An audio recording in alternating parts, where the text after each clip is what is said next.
Programme ਦੇ ਵਿੱਚ ਆਪ ਸਭ ਦਾ ਨਿੱਘਾ ਸਵਾਗਤ ਹੈ। ਪ੍ਰੋਗਰਾਮ ਲੈ ਕੇ ਹਾਜ਼ਰ ਹੋ ਚੁੱਕੇ ਹਾਂ ਇਸ ਟਾਈਮ ਅਪਡੇਟ ਕੈਲੀਫੋਰਨੀਆ। ਮੈਂ ਰਾਜਕਨਵੀਰ ਸਿੰਘ, ਜੁੜ ਚੁੱਕੇ ਨੇ ਹਰਜੋਤ ਸਿੰਘ ਜੀ। ਜੀ ਆਇਆਂ ਨੂੰ ਸਵਾਗਤ ਹੈ। ਸਤਿ ਸ੍ਰੀ ਅਕਾਲ।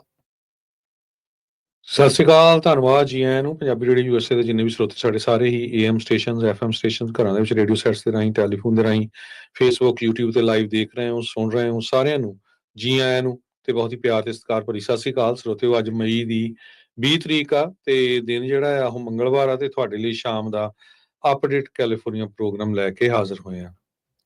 ਸਾਡੇ ਅੱਜ ਦੇ ਇਸ ਪ੍ਰੋਗਰਾਮ ਨੂੰ ਸਪਾਂਸਰ ਕਰਦੇ ਨੇ ਖਾਲਸਾ ਇੰਸ਼ੋਰੈਂਸ ਏਜੰਸੀ, ਜਿਨ੍ਹਾਂ ਦੇ ਕੋਲੋਂ ਹਰ ਇੱਕ ਤਰੀਕੇ ਦੀ ਇੰਸ਼ੋਰੈਂਸ ਕਰਵਾ ਸਕਦੇ ਹੋ। ਇੰਸ਼ੋਰੈਂਸ ਬਾਰੇ ਪਤਾ ਕਰਨ ਲਈ ਕਾਲ ਕਰ ਸਕਦੇ ਹੋ 408-272-2500। Tirkiana immigration law firm, US immigration ਦਾ ਹੋਵੇ ਕਿਸੇ ਵੀ ਤਰੀਕੇ ਦਾ ਕੰਮ, call attorney J Tirkiana 415-909-0503। Gurbachan Singh Nagraj Sacramento, Sarabjit Singh Kulwinder Kaur Dhut University, Gurdev Singh Sohal Antelope, Gursahib Singh Bakersfield, Avtar Singh Manzil Clovis, Paramjit Singh ਦਾਖਾ ਬਰਕਲੀ। ਸਾਰਿਆਂ ਦਾ ਧੰਨਵਾਦ। ਜੇ ਤੁਸੀਂ ਵੀ ਇਸ ਪ੍ਰੋਗਰਾਮ ਨੂੰ ਸਪਾਂਸਰ ਕਰਨਾ ਚਾਹੁੰਦੇ ਹੋ, ਸੰਪਰਕ ਕਰ ਸਕਦੇ ਹੋ 408-722-7698 ਦੇ ਉੱਤੇ। ਅੱਜ ਦੀਆਂ ਖਬਰਾਂ ਵੱਲ ਚਲੀਏ ਤੇ ਇੱਕ ਬਹੁਤ ਨੌਜਵਾਨ ਜੋ ਪੁਲਿਸ ਆਫੀਸਰ ਆ, ਉਸ ਦੀ ਡੈਥ ਹੋਈ ਹੈਗੀ ਆ ਕੈਲੀਫੋਰਨੀਆ ਦੇ ਸੌਗਸ ਸ਼ਹਿਰ ਦੇ ਵਿੱਚ। 3 ਕਾਰ ਕ੍ਰੈਸ਼ ਸੀਗਾ।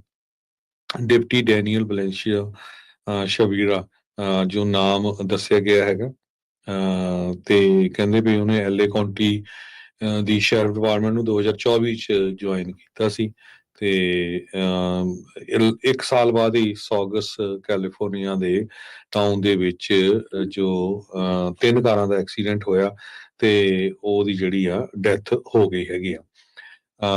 21 ਸਾਲਾਂ ਦਾ ਲਾਸ ਐਂਜਲਸ ਕਾਉਂਟੀ ਦਾ ਸ਼ੈਰਿਫ ਡਿਪਟੀ, ਬੜਾ ਨੌਜਵਾਨ ਸੀ। ਇਹ ਐਲਏ ਕਾਉਂਟੀ ਦੇ ਸ਼ੈਰਿਫ ਡਿਪਾਰਟਮੈਂਟ ਨੇ ਦੱਸਿਆ ਹੈਗਾ।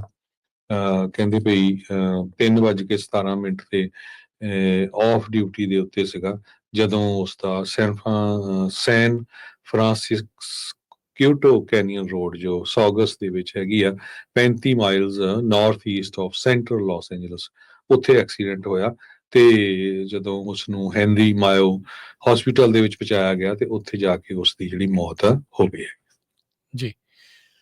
ਅਗਲੀ ਜਿਹੜੀ ਹਰਜੋਤ ਸਿੰਘ ਜੀ ਖਬਰ ਉਸ ਉੱਤੇ ਨਜ਼ਰ ਮਾਰਦੇ ਜਾਈਏ। ਰਾਸ਼ਟਰਪਤੀ ਟਰੰਪ ਹੁਣਾਂ ਨੇ ਗੋਲਡਨ ਡੋਮ ਜਿਹੜਾ ਮਿਜ਼ਾਈਲ ਡਿਫੈਂਸ ਸਿਸਟਮ ਆ ਉਸ ਦੇ ਪਲਾਨ ਨੂੰ ਕਹਿੰਦੇ ਆ ਵੀ ਉਹ ਚੁਣ ਲਿਆ ਹੈਗਾ ਆ। ਕਾਂਗਰੈਸ਼ਨਲ ਬਜਟ ਆਫਿਸ ਜਿਹੜਾ ਆ ਉਹ ਐਸਟੀਮੇਟ ਕਰ ਰਿਹਾ ਆ ਵੀ ਇਸ ਨੂੰ ਡਿਪਲੋਏ ਕਰਨ ਦੇ ਲਈ, ਆਪਰੇਟ ਕਰਨ ਦੇ ਲਈ ਘੱਟੋ ਘੱਟ ਅਗਲੇ 2 ਦਹਾਕਿਆਂ 'ਚ 500 ਤੇ 42 ਬਿਲੀਅਨ ਡਾਲਰ ਦਾ ਜਿਹੜਾ ਉਹ ਖਰਚਾ ਆ ਸਕਦਾ ਹੈ। ਸੋ ਕਾਫੀ ਐਕਸਪੈਂਸਿਵ ਕਹਿੰਦੇ ਵੀ ਇਹ golden dome missile defence system ਜਿਹੜਾ ਉਹ ਹੋਊਗਾ। ਇਹ ਮਲਟੀ ਬਿਲੀਅਨ ਡਾਲਰ ਸਿਸਟਮ ਆ ਤੇ ਇਸ ਦੀ ਕੰਸਟਰਕਸ਼ਨ ਦੇ ਵਿੱਚ ਸਰਕਾਰ ਹੁਣ ਅੱਗੇ ਵਧਣ ਜਾ ਰਹੀ ਆ। ਕਹਿੰਦੇ ਵੀ ਜਿਹੜਾ golden dome missile defence system ਆ ਉਸ ਦੇ ਵਿੱਚ ਜਿਹੜੇ ਸੈਟੇਲਾਈਟ ਦਾ ਜਿਹੜਾ ਕੌਂਸਟੇਲੇਸ਼ਨ ਆ ਉਸ ਦੀ ਵਰਤੋਂ ਕਰਦੇ ਹੋਏ ਸਪੇਸ ਬੇਸਡ ਵੈਪਨਸ ਦੀ ਵਰਤੋਂ ਹੋਊਗੀ। ਜੇ ਕੋਈ ਬਲਾਸਟਿਕ ਮਿਜ਼ਾਈਲਸ ਅਮਰੀਕਾ ਦੇ ਉੱਤੇ ਦਾਗੀਆਂ ਜਾਂਦੀਆਂ ਆ ਉਹਨਾਂ ਨੂੰ ਇੰਟਰਸੈਪਟ ਕੀਤਾ ਜਾ ਸਕਦਾ। ਕਿ ਪਿਛਲੇ ਕਈ ਮਹੀਨਿਆਂ ਤੋਂ ਟਰੰਪ ਹੁਣਾਂ ਨੇ ਸਿਸਟਮ ਨੂੰ ਲਾਉਣ ਦੇ ਲਈ ਜਾਂ ਲਿਆਉਣ ਦੇ ਲਈ ਜਿਹੜੀ ਚਰਚਾ ਆ ਉਹ ਛੇੜੀ ਹੈਗੀ ਆ। ਰਸ਼ੀਆ, ਚਾਈਨਾ, ਨਾਰਥ ਕੋਰੀਆ ਵਰਗੇ ਕਹਿ ਸਕਦੇ ਵੀ ਜਿਹੇ ਮੁਲਕਾਂ ਜਿਨ੍ਹਾਂ ਤੋਂ ICBMs ਦਾ ਜਿਹੜਾ ਖਤਰਾ ਆ ਉਹ ਹਮੇਸ਼ਾ ਬਰਕਰਾਰ ਰਹਿੰਦਾ ਆ ਤੇ ਇਜ਼ਰਾਈਲ ਦਾ ਜਿਹੜਾ ਆਇਰਨ ਡੋਮ ਆ ਉਸੇ ਦੀ ਤਰਜ਼ ਦੇ ਉੱਤੇ golden dome missile defence system ਆ ਉਸ ਨੂੰ ਜਿਹੜਾ ਇਹ ਲਿਆਉਣਾ ਚਾਹੁੰਦੇ ਸੀਗੇ। ਗੋਲਡਨ ਡੋਮ ਕਹਿੰਦੇ ਵੀ ਜਦੋਂ ਪੂਰਾ ਕੰਸਟਰਕਟ ਹੋ ਜਾਊਗਾ ਤਾਂ ਉਹ ਕੇਪੇਬਲ ਹੋਊਗਾ ਵੀ ਜੇ ਦੁਨੀਆ ਦੇ ਦੂਜੇ ਪਾਸਿਓਂ ਵੀ ਮਿਜ਼ਾਈਲ ਲਾਂਚ ਕੀਤੀਆਂ ਜਾਂਦੀਆਂ ਆ ਤਾਂ ਉਹਨਾਂ ਨੂੰ ਰਸਤੇ ਵਿੱਚ ਇੰਟਰਸੈਪਟ ਕਰ ਸਕਦਾ ਹੈਗਾ ਆ। ਤੇ ਕਹਿੰਦੇ ਵੀ ਸਪੇਸ ਤੋਂ ਵੀ ਜੇ ਲਾਂਚ ਕੀਤਾ ਜਾਂਦਾ ਹੈ, ਕੋਈ ਅਮਰੀਕਾ ਦੇ ਉੱਤੇ ਹਮਲਾ ਕੀਤਾ ਜਾਂਦਾ ਆ ਤਾਂ ਉਸ ਨੂੰ ਇਹ ਰੋਕਣ ਦੀ ਸ਼ਮਤਾ ਰੱਖੇਗਾ। ਡਿਫੈਂਸ ਸਕੱਤਰ ਪੀਟ ਹੈਗਸੈਥ ਨਾਲ ਸੀਗੇ ਰਾਸ਼ਟਰਪਤੀ ਟਰੰਪ ਹੁਣਾਂ ਦੇ ਓਵਲ ਆਫਿਸ ਦੇ ਵਿੱਚ ਜਦ ਉਹਨਾਂ ਨੇ ਇਸ ਜਿਹੜਾ ਗੋਲਡਨ ਡੋਮ ਦੇ ਬਾਰੇ ਜਿਹੜੀ ਉਹ ਜਿਹੜਾ ਉਹ ਦੱਸਿਆ ਹੈਗਾ ਆ ਤੇ ਕਹਿੰਦੇ ਵੀ ਇਹ ਇੱਕ ਗੇਮ ਚੇਂਜਰ ਹੋਊਗਾ।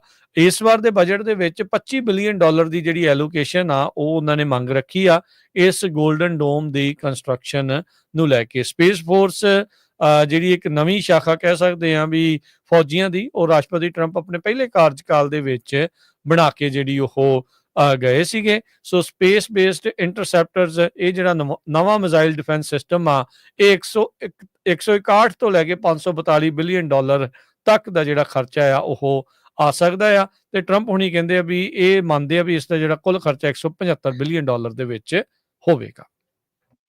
ਪ੍ਰੈਜ਼ੀਡੈਂਟ ਟਰੰਪ ਉਹਨਾਂ ਨੇ ਅੱਜ ਹਾਊਸ ਰਿਪਬਲਿਕਨਸ ਦੇ ਨਾਲ ਗੱਲਬਾਤ ਕੀਤੀ ਹੈ ਵੀ ਜਿਹੜਾ ਨਵਾਂ ਬਿੱਲ ਉਹ ਬਜਟ ਦਾ ਪੇਸ਼ ਕਰਨ ਜਾ ਰਹੇ ਹੈਗੇ ਆ, ਉਹਦੇ ਵਿੱਚ ਮੈਸਅਪ ਨਾ ਕੀਤਾ ਜਾਵੇ, ਖਾਸ ਕਰਕੇ ਮੈਡੀਕੇਡ ਨੂੰ ਲੈ ਕੇ। ਸੋ ਤਾਂ ਕਿ ਜਿਹੜਾ ਬਿੱਲ ਆ ਉਹ ਪਾਸ ਹੋ ਸਕੇ। ਕਹਿੰਦੇ ਵੀ one big beautiful bill act, ਇਹ ਜਿਹੜਾ ਪ੍ਰੈਜ਼ੀਡੈਂਟ ਡੋਨਾਲਡ ਟਰੰਪ ਉਹਨਾਂ ਵੱਲੋਂ ਦੱਸਿਆ ਗਿਆ ਆ। ਕਹਿੰਦੇ ਵੀ it was a meeting of love, ਜੋ ਉਹਨਾਂ ਨੇ ਹੁਣ ਅੱਜ ਜੋ ਰਿਪਬਲਿਕਨ ਸੈਨੇਟਰਸ ਹੈਗੇ ਆ ਉਹਨਾਂ ਦੇ ਨਾਲ ਗੱਲਬਾਤ ਕੀਤੀ ਹੈਗੀ ਆ। ਦਰਜਨ ਦੇ ਕਰੀਬ ਰਿਪਬਲਿਕਨਸ ਨੇ ਕਿਹਾ ਸੀ ਵੀ ਕੁਝ ਚੇਂਜਸ ਚਾਹੀਦੀਆਂ ਹੈਗੀਆਂ ਮੈਡੀਕੇਡ ਦੇ ਸਿਸਟਮ ਨੂੰ ਲੈ ਕੇ, ਤੇ ਸਪੀਕਰ ਮਾਈਕ ਜੌਨਸਨ ਨੇ ਇਹ ਕਿਹਾ ਵੀ ਬਿਨਾਂ ਕਿਸੇ ਚੀਜ਼ਾਂ ਨੂੰ ਚੇਂਜ ਕਰਨ ਤੋਂ ਮੈਨੂੰ ਬੜਾ ਕੌਨਫੀਡੈਂਸ ਆ ਵੀ ਅਸੀਂ ਇਸ ਬਿੱਲ ਨੂੰ ਪਾਸ ਕਰਨ ਦੇ ਵਿੱਚ ਕਾਮਯਾਬ ਹੋ ਜਾਵਾਂਗੇ। ਕੁਝ ਕੁ ਲੂਜ਼ ਐਂਡਸ ਹੈਗੇ ਆ ਤੇ ਉਹਨਾਂ ਨੂੰ ਕਹਿੰਦੇ ਫਿਕਸ ਕੀਤਾ ਜਾਊਗਾ। ਇਸ ਤੋਂ ਪਹਿਲਾਂ ਟਰੰਪ ਉਹਨਾਂ ਨੇ ਹਾਊਸ ਰਿਪਬਲਿਕਨਸ ਨੂੰ ਅਰਜ ਕੀਤਾ ਸੀ ਵੀ don't mess with the Medicaid and vote in favour of the bill. So ਇਹ ਉਸ ਟਾਈਮ ਦੇ ਉੱਤੇ ਡਿਮਾਂਡ ਆਈ ਹੈਗੀ ਜਿਸ ਟਾਈਮ ਦੇ ਉੱਤੇ ਹਾਰਡ ਲਾਈਨਰਸ ਜਿਹੜੇ ਆ ਉਹ ਸਟ੍ਰਿਕਟਰ ਮੈਡੀਕੇਅਰ ਕੱਟਸ ਦੇ ਲਈ ਜਾਂ ਮੈਡੀਕੇਡ ਕੱਟਸ ਦੇ ਲਈ ਕਹਿ ਰਹੇ ਹੈਗੇ ਆ। ਪਰ ਪ੍ਰੈਜ਼ੀਡੈਂਟ ਟਰੰਪ ਉਹਨਾਂ ਨੇ ਜਿਹੜਾ ਹਮੇਸ਼ਾ ਹੀ ਇਲੈਕਸ਼ਨ ਦੇ ਦੌਰਾਨ ਵਾਅਦਾ ਕਰਦੇ ਰਹੇ ਕਿ ਨਹੀਂ, ਅਸੀਂ ਕਿਸੇ ਤਰ੍ਹਾਂ ਦਾ ਜਿਹੜਾ ਮੈਡੀਕੇਅਰ ਜਾਂ ਮੈਡੀਕਲ ਜਾਂ ਮੈਡੀਕੇਡ ਦੇ ਵਿੱਚ ਕਿਸੇ ਤਰ੍ਹਾਂ ਦਾ ਕੱਟ ਨਹੀਂ ਕਰਾਂਗੇ, ਤੇ ਜੇ ਹੁਣ ਉਹ ਕੱਟ ਕਰਦੇ ਆ ਤੇ ਜ਼ਰੂਰ ਲੋਕ ਉਸ ਦੇ ਸੰਬੰਧ ਦੇ ਵਿੱਚ ਰੌਲਾ ਪਾਣਗੇ। ਸੋ ਚਾਂਸਸ ਕਾਫੀ ਆ ਇਸ ਬਿੱਲ ਦੇ ਜਿਹੜਾ ਆ ਪਾਸ ਹੋਣ ਦੇ। ਜੀ, ਅਗਲੀ ਜਿਹੜੀ ਹਰਜੋਤ ਸਿੰਘ ਜੀ ਗੱਲ ਕਰਦੇ ਜਾਈਏ, ਕੈਲੀਫੋਰਨੀਆ ਨੇ ਜਿਹੜੀਆਂ ਗੈਸ ਪਾਵਰਡ ਗੱਡੀਆਂ ਦੇ ਉੱਤੇ ਬੈਨ ਲਾਉਣਾ ਆ 2035 ਦੇ ਵਿੱਚ, ਉਹ ਕਹਿੰਦੇ ਵੀ ਇੱਕ ਡੈਡ ਐਂਡ ਨੂੰ ਹਿੱਟ ਕਰ ਸਕਦੇ ਆ। ਕਾਰਨ ਕੀ ਆ, ਯੂਐਸ ਦੀ ਸੈਨੇਟ ਦੇ ਵਿੱਚ 3 ਜਿਹੜੇ ਹਾਊਸ ਦੇ ਦੁਆਰਾ ਪਾਸ ਕੀਤੇ ਜਿਹੜੇ ਰੈਜ਼ੋਲੂਸ਼ਨਸ ਆ ਇਸ ਬੈਨ ਨੂੰ ਬੈਨ ਕਰਨ ਦੇ ਲਈ, ਵੀ ਇਹ ਬੈਨ ਨਾ ਹੋਵੇ ਗੈਸ ਪਾਵਰਡ ਗੱਡੀਆਂ ਦਾ, ਉਸ ਦੇ ਉੱਤੇ VOTING ਸੈਨੇਟ ਵਿੱਚ ਜਲਦ ਕਰਵਾਈ ਜਾ ਸਕਦੀ ਆ। ਸੈਨੇਟ ਦੇ ਜਿਹੜੇ ਮੈਜੋਰਿਟੀ ਲੀਡਰ ਜੌਨ ਥੂਨ, ਉਹਨਾਂ ਨੇ ਅੱਜ ਜਿਹੜੀ ਜਾਣਕਾਰੀ ਦਿੰਦੇ ਹੋਏ ਦੱਸਿਆ ਵੀ ਉਹ ਕੰਸੀਡਰ ਕਰ ਰਹੇ ਨੇ ਇਹ ਜਿਹੜੇ 3 ਪਾਸ ਹੋਏ ਰੈਜ਼ੋਲੂਸ਼ਨ ਹਾਊਸ ਦੇ ਵਿੱਚ, ਉਹਨਾਂ ਉੱਤੇ ਫਾਈਨਲ ਵੋਟ ਕਰਵਾਉਣ ਦੇ ਲਈ। ਸੋ ਕਹਿੰਦੇ ਵੀ ਉਹਦੇ ਨਾਲ ਜਿਹੜੇ ਸਟੈਂਡਰਡਸ ਕੈਲੀਫੋਰਨੀਆ ਦੀ ਕਾਰ ਵਾਲਿਆਂ ਨੇ ਜਿਹੜੇ ਕਹਿ ਲਓ ਜਾਂ ਸਰਕਾਰ ਨੇ ਜਿਹੜੇ ਬਣਾਏ ਆ, ਉਸ ਨੂੰ ਰੋਲ ਬੈਕ ਕੀਤਾ ਜਾਊਗਾ। ਮੁਲਕ ਦੇ ਵਿੱਚ ਆਪਣੀ ਤਰ੍ਹਾਂ ਦਾ ਪਹਿਲਾ ਜਿਹੜਾ ਇਹ ਬਿੱਲ ਲਿਆ ਕੇ ਜਾਂ ਸਟੈਂਡਰਡਸ ਲਿਆ ਕੇ ਕੈਲੀਫੋਰਨੀਆ ਨੇ ਇਹ ਪਹਿਲ ਕਦਮੀ ਕੀਤੀ ਸੀ ਵੀ ਜਿਹੜੀਆਂ ਗੈਸ ਪਾਵਰਡ ਨਵੀਆਂ ਗੱਡੀਆਂ ਆ ਉਹਨਾਂ ਦੀ ਵਿਕਰੀ 2035 ਦੇ ਵਿੱਚ ਬੰਦ ਹੋ ਜਾਵੇਗੀ। ਉਸ ਤੋਂ ਪਹਿਲਾਂ ਉਹਨਾਂ ਨੇ ਵਿਚਾਲੇ ਵੀ ਵੱਖ-ਵੱਖ ਸਾਲਾਂ ਦੇ ਜਿਹੜੇ ਹੋਰ ਮੀਲ ਪੱਥਰ ਜਿਹੜੇ ਆ ਉਹ ਰੱਖੇ ਸੀ ਵੀ 20% ਘਟਾਉਣੀਆਂ ਜਾਂ 30% ਰਹਿਣ ਦੇਣੀਆਂ, ਉਸ ਤਰੀਕੇ ਦੇ ਨਾਲ। ਸੋ ਹੁਣ ਕਹਿੰਦੇ ਵੀ ਇਹਨਾਂ 3 ਬਿੱਲਾਂ ਦੇ ਉੱਤੇ ਜਿਹੜੀ ਆ VOTING ਕਰਵਾਈ ਜਾ ਸਕਦੀ ਆ। ਬਹੁਤ ਸਾਰੇ ਜਿਹੜੇ ਡੈਮੋਕ੍ਰੇਟਸ ਆ ਉਹਨਾਂ ਦੇ ਦੁਆਰਾ ਇਸ ਬਿੱਲ ਦੇ ਉਲਟ, ਇਹਨਾਂ ਬਿੱਲਾਂ ਦੇ ਉਲਟ ਕਾਫੀ ਜ਼ਿਆਦਾ ਪੁਸ਼ਬੈਕ ਜਿਹੜਾ ਉਹ ਲਿਆਂਦਾ ਜਿਹੜਾ ਹੋ ਜਾ ਰਿਹਾ ਆ। ਕੁਝ ਰਿਪਬਲਿਕਨਸ ਦੇ ਸਵਾਲ ਵੀ ਨੇ ਤੇ ਸੈਨੇਟ ਪਾਰਲੀਮੈਂਟੇਰੀਅਨ ਦੀ ਐਡਵਾਈਸ ਵੀ ਇਸ ਬਾਬਤ ਲਈ ਜਾ ਰਹੀ ਆ ਵੀ ਯੂਐਸ ਗਵਰਨਮੈਂਟ ਅਕਾਊਂਟੇਬਿਲਿਟੀ ਆਫਿਸ ਜਿਹੜਾ ਉਹ ਇਹ ਕਹਿੰਦਾ ਆ, ਉਹਨਾਂ ਨੇ ਸਾਈਡ ਕੀਤਾ ਵੀ ਜਿਹੜੀ ਕੈਲੀਫੋਰਨੀਆ ਦੀਆਂ ਪਾਲਿਸੀਜ਼ ਆ ਉਹ ਸਬਜੈਕਟ ਨਹੀਂ ਹੈਗੀਆਂ ਰਿਵਿਊ ਮੈਕੈਨਿਜ਼ਮ ਦੇ ਦੁਆਰਾ ਜਿਹੜਾ ਹਾਊਸ ਦੇ ਵਿੱਚ ਵਰਤਿਆ ਜਾਂਦਾ ਹੈ। ਸੋ ਹੁਣ ਇਸ ਰੈਜ਼ੋਲੂਸ਼ਨ ਨੂੰ ਜੇ ਬਲੌਕ ਕੀਤਾ ਜਾਂਦਾ ਹੈ, ਕੈਲੀਫੋਰਨੀਆ ਦੇ ਰੂਲਸ ਨੂੰ ਬਲੌਕ ਕੀਤਾ ਜਾਂਦਾ ਆ, ਤਾਂ ਇਹ ਜਿਹੜਾ ਮਾਮਲਾ ਆ ਉਹ ਇਵੈਂਚੁਅਲੀ ਅਦਾਲਤ ਦੇ ਵਿੱਚ ਜਾ ਸਕਦਾ ਹੈ। ਟਰੰਪ ਐਡਮਿਨਿਸਟ੍ਰੇਸ਼ਨ ਨੇ 2019 ਦੇ ਵਿੱਚ ਵੀ ਕੈਲੀਫੋਰਨੀਆ ਦੀ ਇਹ ਇੱਕ ਜਿਹੜੀ ਅਬਿਲਿਟੀ ਸੀ, ਜੋ ਉਹਨਾਂ ਦੇ ਕੋਲ ਇਖਤਿਆਰ ਸੀਗਾ ਆਪਣੀ ਐਮਿਸ਼ਨਸ ਸਟੈਂਡਰਡਸ ਐਨਫੋਰਸ ਕਰਨ ਵਾਲਾ, ਉਸ ਨੂੰ ਵੀ ਰਿਵੋਕ ਕਰ ਲਿਆ ਸੀ, ਵਾਪਸ ਲੈ ਲਿਆ ਸੀ, ਜਿਨ੍ਹਾਂ ਨੂੰ ਬਾਈਡਨ ਨੇ ਆ ਕੇ ਬਾਅਦ ਦੇ ਵਿੱਚ ਸਟੇਟ ਦੀ ਅਥਾਰਟੀ ਨੂੰ ਰਿਸਟੋਰ ਜਿਹੜਾ ਉਹ ਕਰ ਦਿੱਤਾ ਸੀਗਾ। ਸੋ ਕੈਲੀਫੋਰਨੀਆ ਜਾਂ ਕੈਲੀਫੋਰਨੀਆ 'ਚ ਰਹਿਣ ਵਾਲੇ ਲੋਕਾਂ ਨੂੰ ਵੀ ਇਹ ਕਲੈਰਿਟੀ ਜਿਹੜੀ ਉਹ ਨਹੀਂ ਰਹੂਗੀ ਆਉਂਦੇ ਕਈ ਸਾਲਾਂ ਤੱਕ ਵੀ ਕਦੀ ਇਹ ਜਿਹੜਾ ਹਰਜੋਤ ਸਿੰਘ ਜੀ ਬੈਨ ਲਾਗੂ ਹੋ ਜਾਇਆ ਕਰੂਗਾ ਤੇ ਕਦੀ ਜਿਹੜਾ ਇਹ ਬੈਨ ਹਟ ਜਾਇਆ ਕਰੂਗਾ। ਸੋ ਇਹ ਜਿਹੜੇ ਸਿੰਘ ਆ ਹਮੇਸ਼ਾ ਇਸ ਬਾਬਤ ਫਸੇ ਜਿਹੜੇ ਉਹ ਰਹਿਣਗੇ। ਪਰ ਹੁਣ ਇੱਕ ਨਵਾਂ ਜਿਹੜਾ ਰੈਜ਼ੋਲੂਸ਼ਨ ਸੈਨੇਟ ਦੇ ਵਿੱਚ ਜੋ ਹਾਊਸ 'ਚ ਪਾਸ ਹੋਇਆ ਹੈ ਉਸ ਉੱਤੇ ਵੋਟ ਜਲਦ ਹੋ ਸਕਦੀ ਆ, ਜਿਸ ਨਾਲ ਇਹ ਸਾਰੇ ਮਾਮਲੇ ਦੇ ਉੱਤੇ ਇਹ ਪੱਕੀ ਬ੍ਰੇਕ ਲਾਉਣ ਨੂੰ ਫਿਰਦੇ ਆ। ਸਾਬਕਾ ਲਾਸ ਐਂਜਲਸ ਦੇ ਮੇਅਰ ਐਂਟੋਨੀਓ ਵਿਲਰਗੋਸਾ ਉਹਨਾਂ ਨੇ ਇਹ ਕਿਹਾ, ਜੋ ਕਿ ਗਵਰਨਰ ਦੀ ਪੋਜੀਸ਼ਨ ਦੇ ਲਈ ਰਨ ਕਰ ਰਹੇ ਆ, ਵੀ ਜਿਹੜੇ ਉਹਨਾਂ ਦੇ ਫੈਲੋ ਡੈਮੋਕ੍ਰੇਟਸ ਆ, ਖਾਸ ਕਰਕੇ ਕਮਲਾ ਹੈਰਿਸ ਤੇ ਜਿਹੜੇ ਯੂਐਸ ਦੇ ਸੈਕਟਰੀ ਆਫ ਹੈਲਥ ਤੇ ਹਿਊਮਨ ਸਰਵਿਸਿਜ਼ ਦੇ ਜੋ ਹੈਡ ਰਹੇ ਆ ਜ਼ਾਵੀਅਰ ਬਸੇਰਾ, ਕਹਿੰਦੇ ਵੀ ਉਹਨਾਂ ਨੇ ਪ੍ਰੈਜ਼ੀਡੈਂਟ ਬਾਈਡਨ ਹੋਣੀ ਜਦੋਂ ਪ੍ਰੈਜ਼ੀਡੈਂਟ ਸੀ ਉਹਨਾਂ ਦੀ ਸਿਹਤ ਦੀ ਬਾਬਤ ਸੱਚ ਕਿਉਂ ਨਹੀਂ ਦੱਸਿਆ ਹੈਗਾ। ਕਹਿੰਦੇ ਵੀ ਬਾਰ-ਬਾਰ ਪੁੱਛਣ ਤੋਂ ਇਸ ਨੂੰ ਕਵਰ ਅਪ ਕੀਤਾ ਗਿਆ। ਇਹਦਾ ਕੀ ਕਾਰਨ ਸੀ, ਜਦੋਂ ਕਿ ਕਹਿੰਦੇ ਵੀ ਪ੍ਰੈਜ਼ੀਡੈਂਟ ਬਾਈਡਨ ਹੋਣਾ ਦਾ ਆਫਿਸ ਦੇ ਵਿੱਚ ਜਦੋਂ ਸੀਗੇ ਉਹਨਾਂ ਦੀ ਜਿਹੜੀ ਸਿਹਤ ਸੀਗੀ ਉਹ ਕਾਫੀ ਡਿਕਲਾਈਨ ਹੋ ਰਹੀ ਸੀ।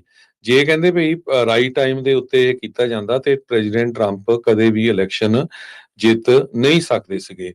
ਬੇਸੇਰਾ ਜੋ ਪਹਿਲਾਂ ਕੈਲੀਫੋਰਨੀਆ ਦੇ ਅਟਾਰਨੀ ਜਨਰਲ ਰਹੇ ਹੈਗੇ ਆ, ਉਹ ਹੁਣ ਗਵਰਨਰ ਦੇ ਲਈ ਰਨ ਕਰ ਰਹੇ ਆ, ਤੇ ਕਮਲਾ ਹੈਰਿਸ ਵੀ ਇੱਕ ਟਾਈਮ ਦੇ ਉੱਤੇ ਸੋਚ ਰਹੀ ਆ ਵੀ ਜੋ ਕੈਲੀਫੋਰਨੀਆ ਦੇ ਗਵਰਨਰ ਦੇ ਲਈ ਰਨ ਕੀਤਾ ਜਾਵੇ। ਹਜੇ ਉਹਨਾਂ ਨੇ ਆਫੀਸ਼ੀਅਲੀ ਕਿਸੇ ਤਰ੍ਹਾਂ ਦਾ ਜਿਹੜਾ ਡਿਕਲੇਅਰ ਨਹੀਂ ਕੀਤਾ, ਪਰ ਜੋ ਜਿੰਨੇ ਕੁ ਸਰਵੇ ਆਏ ਆ ਉਹਦੇ ਵਿੱਚ ਇਹ ਆ ਰਿਹਾ ਵੀ ਜੇ Kamala Harris as a governor election ਲੜਦੀ ਹੈਗੀ ਆ, ਕਿਉਂਕਿ ਉਹ ਇੱਥੇ ਸਾਬਕਾ ਅਟਾਰਨੀ ਜਨਰਲ ਵੀ ਰਹਿ ਚੁੱਕੇ ਆ, ਕੈਲੀਫੋਰਨੀਆ ਦੇ ਸੈਨੇਟਰ ਵੀ ਰਹਿ ਚੁੱਕੇ ਆ, ਤੇ ਵਾਈਸ ਪ੍ਰੈਜ਼ੀਡੈਂਟ ਵੀ ਜਿਹੜੇ ਆ ਪ੍ਰੈਜ਼ੀਡੈਂਟ ਬਾਈਡਨ ਉਹਨਾਂ ਦੇ ਨਾਲ ਰਹਿ ਚੁੱਕੇ ਹੈਗੇ ਆ। ਸੋ ਉਹਨਾਂ ਦੇ ਕਹਿੰਦੇ ਚਾਂਸ ਬਹੁਤ ਜ਼ਿਆਦਾ ਹੈਗੇ ਆ। ਇਹ ਸਾਰਾ ਕੁਝ ਜਦੋਂ ਪਿਛਲੇ ਦਿਨਾਂ ਦੇ ਵਿੱਚ ਜਿਹੜੀ ਬੁੱਕ ਆ ਇੱਕ ਰਿਲੀਜ਼ ਹੋਈ ਆ, ਉਹਦੇ ਵਿੱਚ ਦੱਸਿਆ ਵੀ ਕਿਸ ਤਰ੍ਹਾਂ ਪ੍ਰੈਜ਼ੀਡੈਂਟ ਬਾਈਡਨ ਉਹਨਾਂ ਦੀ ਜਿਹੜੀ ਸਿਹਤ ਸੀ ਉਹ ਡਿਟੀਓਰੇਟ ਹੋ ਰਹੀ ਸੀ, ਤੇ ਇਹ ਸਾਰੇ ਕਾਸੇ ਨੂੰ ਲੁਕੋ ਕੇ ਰੱਖਿਆ ਗਿਆ, ਤੇ ਕਿਹੜਾ ਬੰਦਾ ਸੀ ਜਾਂ ਕਿਹੜੇ ਲੋਕ ਸੀਗੇ ਜਿਹੜੇ ਵਾਈਟ ਹਾਊਸ ਨੂੰ ਚਲਾਉਂਦੇ ਰਹੇ। ਜੀ ਬਿਲਕੁਲ। ਅਗਲੀ ਗੱਲ ਕਰਦੇ ਜਾਈਏ, ਕੁਝ ਸਮਾਂ ਪਹਿਲਾਂ department of justice assistant attorney general ਬਣੇ ਹਰਮੀਤ ਢਿੱਲੋਂ, ਜੋ ਕਿ ਸਿਵਲ ਰਾਈਟ ਡਿਵੀਜ਼ਨ ਨੂੰ ਉੱਥੇ ਲੀਡ ਕਰ ਰਹੇ ਆ, ਉਹਨਾਂ ਦੇ ਦੁਆਰਾ ਡਿਪਾਰਟਮੈਂਟ ਆਫ ਜਸਟਿਸ ਦੇ ਦੁਆਰਾ ਇੱਕ ਇਨਵੈਸਟੀਗੇਸ਼ਨ ਲਾਂਚ ਕੀਤੀ ਗਈ ਆ ਸ਼ਿਕਾਗੋ ਦੇ ਮੇਅਰ ਬ੍ਰੈਂਡਨ ਜੌਨਸਨ ਦੇ ਉਲਟ। ਇਹ ਜਿਹੜਾ ਇਸ ਦੇ ਵਿੱਚ ਹਵਾਲਾ ਦਿੱਤਾ ਗਿਆ ਆ ਵੀ ਕਹਿੰਦੇ ਵੀ ਉਹਨਾਂ ਨੇ ਜਿਹੜੇ ਲੋਕ ਹਾਇਰ ਕੀਤੇ ਆ ਉਹਦੇ ਵਿੱਚ ਡਿਸਕ੍ਰਿਮੀਨੇਟਰੀ ਪ੍ਰੈਕਟਿਸਿਸ ਵਰਤੀਆਂ ਹੈਗੀਆਂ ਆ। ਉਹਨਾਂ ਨੇ ਕਹਿੰਦੇ ਵੀ ਜਿਹੜੇ attorney general assistant attorney general Harmeet Dhillon ਉਹ ਕਹਿੰਦੇ ਆ ਵੀ ਸਾਡੇ ਕੋਲ ਰੀਜ਼ਨੇਬਲ ਕਾਜ਼ ਆ, ਵੀ ਇਹ ਅਸੀਂ ਮੰਨਦੇ ਆ ਵੀ ਜਿਹੜਾ ਮੇਅਰ ਜੌਨਸਨ ਆ ਉਹਨਾਂ ਨੇ ਸਿਵਲ ਰਾਈਟ ਐਕਟ ਆਫ 1964 ਉਸ ਦੀ ਪੋਟੈਂਸ਼ੀਅਲੀ ਵਾਇਲੇਸ਼ਨ ਕੀਤੀ ਜਿਹੜੀ ਹੋ ਸਕਦੀ ਆ। ਕਹਿੰਦੇ ਵੀ ਉਹਨਾਂ ਨੇ ਜਿਹੜੇ ਹਾਇਰਿੰਗ ਡਿਸੀਜਨ ਆ ਉਹ ਰੇਸ ਦੇ ਆਧਾਰ ਦੇ ਉੱਤੇ ਬੇਸ ਕਰਕੇ ਜਿਹੜੇ ਉਹ ਕੀਤੇ ਆ। ਜੌਨਸਨ ਹੁਣਾਂ ਨੇ ਹੁਣ ਇਹ ਮੰਗ ਜਿਹੜੀ ਉਹ ਚੱਕ ਦਿੱਤੀ ਆ, ਕਹਿੰਦੇ ਵੀ ਤੁਸੀਂ ਮੈਨੂੰ ਤਾਂ ਜਿਹੜੀ ਇਨਵੈਸਟੀਗੇਟ ਕਰਨੀ ਆ ਕਰੀ ਆ, ਤੇ ਮੈਂ ਤਾਂ ਡਿਪਾਰਟਮੈਂਟ ਆਫ ਜਸਟਿਸ ਨੂੰ ਹੁਣ ਇਹ ਕਾਲ ਕਰਦਾ ਆ ਵੀ ਉਹ ਟਰੰਪ ਐਡਮਿਨਿਸਟ੍ਰੇਸ਼ਨ ਦੀ ਇਨਵੈਸਟੀਗੇਸ਼ਨ ਕਰੋ, ਵੀ ਉਹਨਾਂ ਨੇ ਵੀ ਜਿਹੜੇ ਹਾਇਰਿੰਗ ਪ੍ਰੈਕਟਿਸਿਸ ਦੇ ਵਿੱਚ ਡਿਸਕ੍ਰਿਮੀਨੇਸ਼ਨ ਜਿਹੜੀ ਉਹ ਕੀਤੀ ਆ।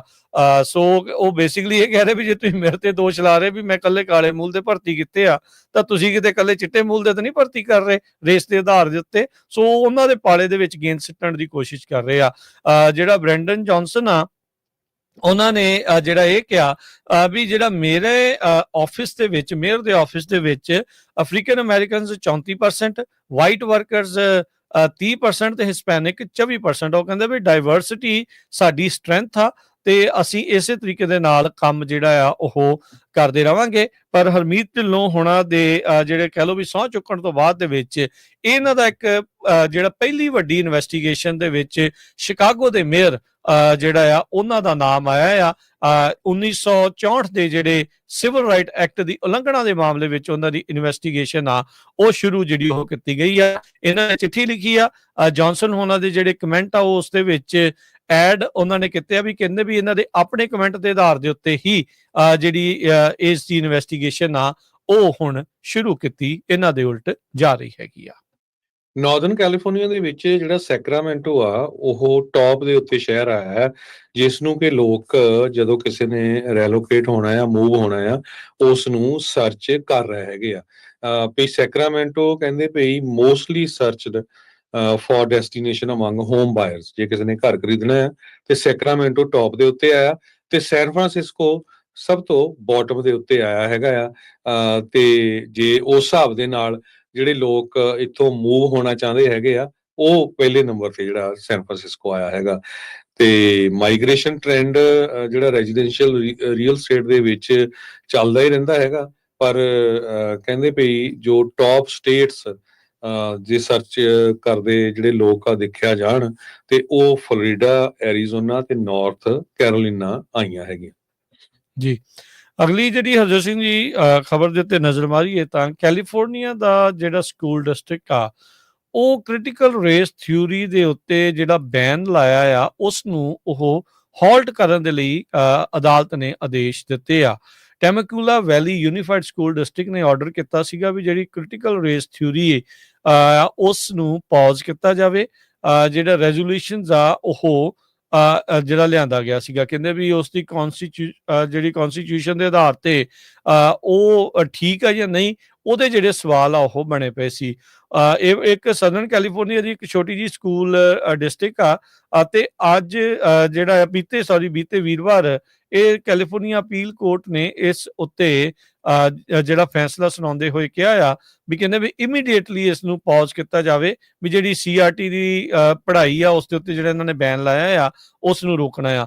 4th district court of appeal ਦੀ ਜਿਹੜੀ ਰੂਲਿੰਗ ਆ ਟੈਮਕੂਲਾ ਵੈਲੀ ਯੂਨੀਫਾਈਡ ਸਕੂਲ ਡਿਸਟ੍ਰਿਕਟ ਨੂੰ ਲੈ ਕੇ ਜਿਹੜੀ ਇਹ ਆਈ ਆ। ਦਸੰਬਰ 2022 ਦੇ ਵਿੱਚ ਟੈਮਕੂਲਾ ਵੈਲੀ ਬੋਰਡ ਆਫ ਐਜੂਕੇਸ਼ਨ ਨੇ ਇਹ ਰੈਜ਼ੋਲੂਸ਼ਨ ਅਡਾਪਟ ਕੀਤਾ ਸੀ। ਕਹਿੰਦੇ ਵੀ ਸੂਬੇ ਦੇ ਵਿੱਚ ਆਪਣੇ ਤਰ੍ਹਾਂ ਦਾ ਪਹਿਲਾ ਰੈਜ਼ੋਲੂਸ਼ਨ ਆਇਆ ਸੀਗਾ, ਜਿਸ ਦੇ ਵਿੱਚ ਉਹਨਾਂ ਨੇ ਐਲੀਮੈਂਟਰੀ ਸਕੂਲ ਦੀਆਂ ਟੈਕਸਟ ਬੁੱਕਸ ਦੇ ਵਿੱਚ, ਜਿਸ ਵਿੱਚ ਗੇ ਰਾਈਟਸ ਦੇ ਜਿਹੜਾ ਆਈਕਨ ਹਾਰਵੀ ਮਿਲਕ ਆ ਉਸ ਦੇ ਰੈਫਰੈਂਸ ਨੂੰ ਹਟਾਉਣ ਦੀ ਗੱਲ ਆਖੀ ਸੀਗੀ। ਸੋ ਹੁਣ ਅਦਾਲਤ ਕਹਿ ਰਹੀ ਆ ਵੀ ਤੁਸੀਂ ਇਸ ਤਰੀਕੇ ਦੇ ਨਾਲ ਕ੍ਰਿਟੀਕਲ ਰੇਸ ਥਿਊਰੀ ਨੂੰ ਨਹੀਂ ਰੋਕ ਸਕਦੇ। ਸਟੇਟ ਫਾਰਮ ਇੰਸ਼ੋਰੈਂਸ ਕੰਪਨੀ ਨੇ ਪਿਛਲੇ ਦਿਨਾਂ ਦੇ ਵਿੱਚ ਜਿਹੜੀ ਆ ਡਿਪਾਰਟਮੈਂਟ ਆਫ ਇੰਸ਼ੋਰੈਂਸ ਵੱਲੋਂ 17% ਘਰਾਂ ਦੀ ਇੰਸ਼ੋਰੈਂਸ ਰੇਟ ਇਨਕਰੀਜ਼ ਕਰਨ ਦੇ ਲਈ ਅਪਰੂਵਲ ਲੈ ਲਈ ਆ। ਕਹਿੰਦੇ ਐਗਜ਼ੈਕਟਲੀ 1 ਵੀਕ ਬਾਅਦ ਉਹਨਾਂ ਨੇ 11% ਹੋਰ ਘਰਾਂ ਦੀ ਇੰਸ਼ੋਰੈਂਸ ਇਨਕਰੀਜ਼ ਕਰਨ ਦੇ ਲਈ ਡਿਪਾਰਟਮੈਂਟ ਆਫ ਇੰਸ਼ੋਰੈਂਸ ਦੇ ਕੋਲ ਆਪਣੀ ਐਪਲੀਕੇਸ਼ਨ ਲਾ ਦਿੱਤੀ ਹੈਗੀ ਆ। ਉਹਨਾਂ ਨੇ ਕਿਹਾ ਵੀ ਪਿਛਲੇ ਦਿਨਾਂ ਦੇ ਵਿੱਚ ਜਦੋਂ ਲਾਸ ਐਂਜਲਸ ਕਾਉਂਟੀ ਦੇ ਵਿੱਚ ਅੱਗਾਂ ਲੱਗੀਆਂ ਤੇ ਸਾਡਾ ਬਹੁਤ ਜ਼ਿਆਦਾ ਨੁਕਸਾਨ ਹੋਇਆ, $3.5 ਬਿਲੀਅਨ ਦਾ ਜਿਹੜਾ ਨੁਕਸਾਨ ਹੋ ਗਿਆ ਹੈਗਾ। ਤੇ ਕਹਿੰਦੇ ਸਾਨੂੰ ਲੱਗ ਰਿਹਾ ਵੀ $7.6 ਬਿਲੀਅਨ ਇਹਨਾਂ ਜਿਹੜੇ ਕਲੇਮਸ ਹੋਏ ਆ ਉਹਨਾਂ ਦੇ ਬਾਬਤ ਦਿੱਤਾ ਜਾਊਗਾ, ਜੋ ਕਿ total 12,692 claim State Farm insurance company ਦੇ ਕੋਲ ਜਿਹੜੇ ਹੈਗੇ ਆ ਇਸ ਟਾਈਮ। ਸੋ ਲੋਕ ਕਾਫੀ ਔਖੇ ਆ। ਪਹਿਲੀ ਵਾਰੀ ਜਦੋਂ ਸਟੇਟ ਫਾਰਮ ਨੇ ਰੇਟ ਇਨਕਰੀਜ਼ ਕਰਨ ਦੇ ਲਈ ਅਪਰੂਵਲ ਲੈ ਲਿਆ ਤੇ ਹੁਣ ਦੂਜੀ ਵਾਰੀ ਫੇਰ ਜਦੋਂ ਦਿੱਤਾ ਗਿਆ ਆ ਤੇ ਇਸ ਤੋਂ ਕਈ ਜਿਹੜੀਆਂ ਆਰਗੇਨਾਈਜੇਸ਼ਨਸ ਆ ਉਹ ਕੰਜ਼ਿਊਮਰ ਗਰੁੱਪ ਆ ਉਹ ਕਾਫੀ ਔਖੇ ਲੱਗਦੇ ਹੈਗੇ ਆ ਵੀ ਬਹੁਤ ਜ਼ਿਆਦਾ ਜਿਹੜੇ ਰੇਟ ਆ ਘਰਾਂ ਦੀ ਇੰਸ਼ੋਰੈਂਸ ਦੇ ਇਨਕਰੀਜ਼ ਹੋ ਜਾਣੇ ਆ। ਕੁੱਲ ਮਿਲਾ ਕੇ 30% ਇਨਕਰੀਜ਼ ਕਰਨਾ ਜਿਹੜਾ ਉਹ ਚਾਹੁੰਦੇ ਆ। ਸੋ ਪਹਿਲੋਂ ਵੈਸੇ ਕਮਾਲ ਹੀ ਆ ਹਰਜੋਤ ਸਿੰਘ ਜੀ, ਵੀ ਲੋਕਾਂ ਦਾ ਧੂੰਆਂ ਜਿਹੜਾ ਇਹਨਾਂ ਨੇ ਹਰ ਪਾਸਿਓਂ ਹੀ ਜਿਹੜਾ ਉਹ ਕੱਢਣਾ ਹੈਗਾ ਆ। ਸੋ ਕੰਮ ਬੜਾ ਔਖਾ ਹੁੰਦਾ ਜਾ ਰਿਹਾ ਆ।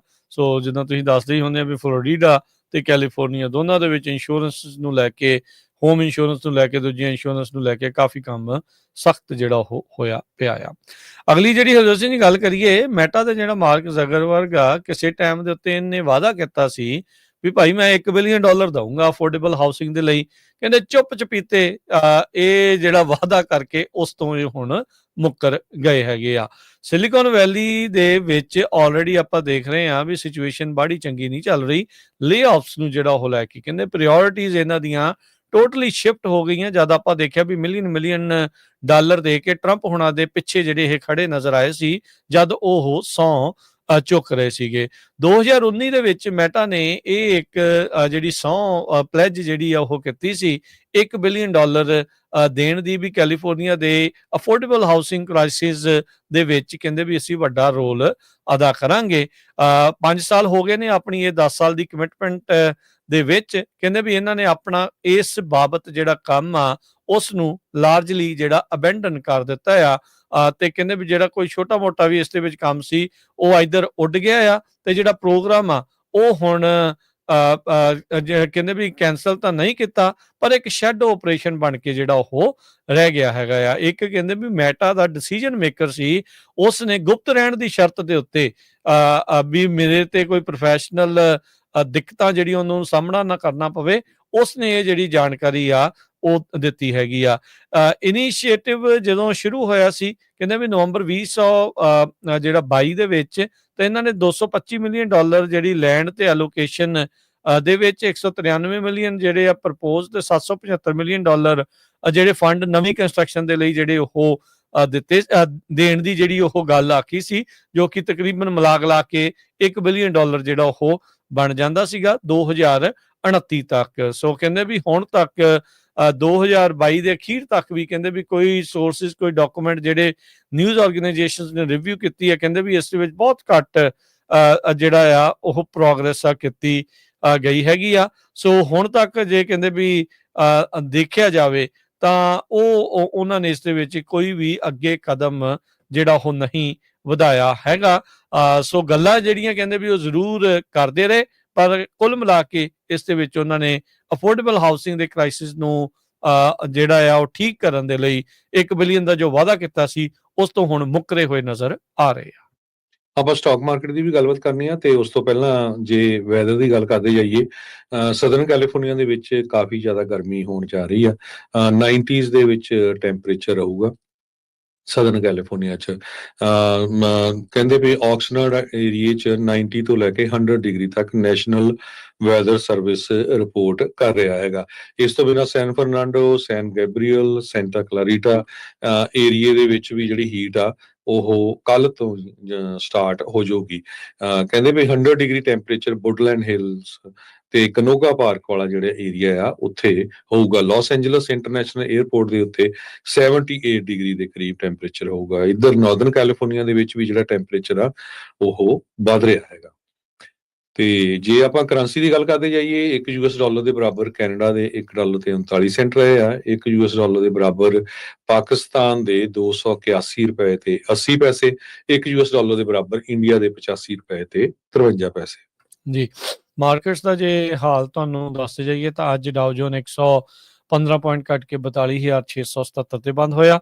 S&P 23 ਪੁਆਇੰਟ ਘਟ ਕੇ 5940 ਦੇ ਉੱਤੇ। ਨੈਸਡੈਕ ਪੁਆਇੰਟ ਘਟ ਕੇ 19,143 ਤੇ। ਸੋਨੇ ਦਾ ਭਾਅ $3304 ਪ੍ਰਤੀ ਆਉਂਸ। ਕੱਚੇ ਤੇਲ ਦੀ ਕੀਮਤ $62 ਪ੍ਰਤੀ barrel. 10 year yield 4.48%। Crypto currency 'ਚ ਬਿਟਕੋਇਨ $1,06,850 ਦੇ ਬਰਾਬਰ ਤੇ ਇਥੀਰੀਅਮ $2530 ਦੇ ਬਰਾਬਰ ਚੱਲ ਰਿਹਾ ਆ।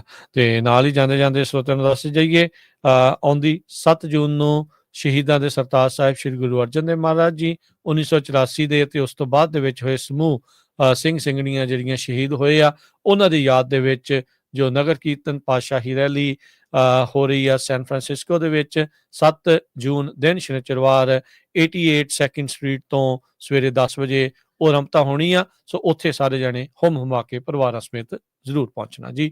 ਹੁਣ ਲੈਣੇ ਇਜਾਜ਼ਤ। ਸਭ ਨੂੰ ਪਿਆਰ ਭਰੀ ਸਤਿ ਸ੍ਰੀ ਅਕਾਲ। ਸਤਿ ਸ੍ਰੀ ਅਕਾਲ।